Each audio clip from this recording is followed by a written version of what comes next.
And listen, I am a firm believer for myself, not for everybody. It's up to you, that I like little meals throughout the day. So if I can eat 4 or 5 times, but eat like somewhere between, depending on what I'm doing strength wise in the gym, somewhere between, like 6 to 8 ounces of protein, right? That usually gets me somewhere in that like 40, 50, grams, depending on what it is.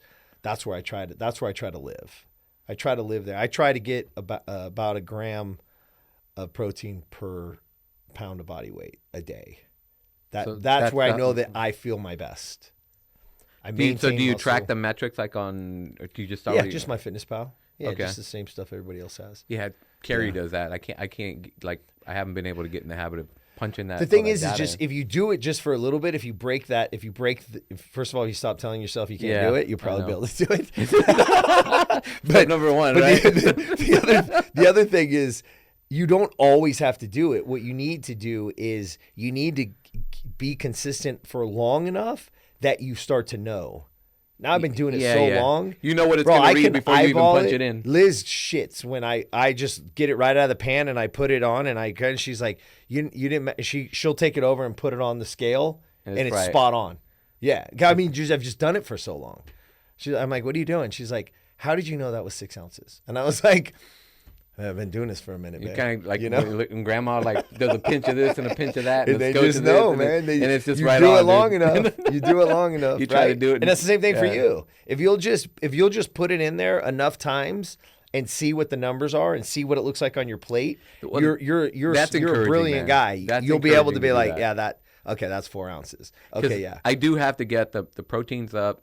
I've talked to my doctors. I know I need to get the carbs out. There's no secrets. Right? Carbs out, sugars out, and get more of the proteins and the fats, and things will fix themselves. Like 100%. Right? But yeah, man. Getting there. So so what's your favorite cheat meal, man? Just depends. I mean, like I said, we have a 10-year-old at home, so I mean, I love some pepperoni pizza, but I mean, I have no problem driving through In-N-Out and getting, a 3x3 and getting some animal style fries.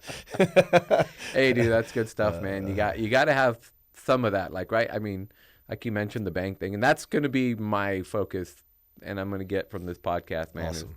Is doing that, and the Fitness Pal.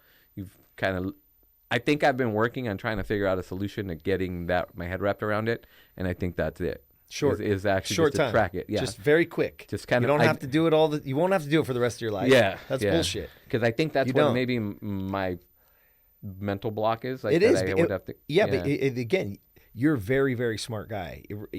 Once you measure it out and you see it on the plate and you do that a few times, or you see it in a bowl, whatever it is, you do that a few times, you're going to know exactly how much it is. You don't need to, and then you'll be like, okay, this is where I felt great. I had 160 grams of protein that day. Man, I was sharp. I was fat. Everything was good. Shit, basketball was better, right? You start to notice those things. That's all it takes. Anything in the world, it just takes one little bit of success or feeling better, and we're like, oh yeah, I like that. I like that. Doesn't mean it's gonna be a habit, right? Yeah. We got to build the habit. But I think you got the awareness that you get from. That's right. That's a good point. That's a good word for it. Yeah, if you're aware that that's awareness. The result, this result in that. Yeah. And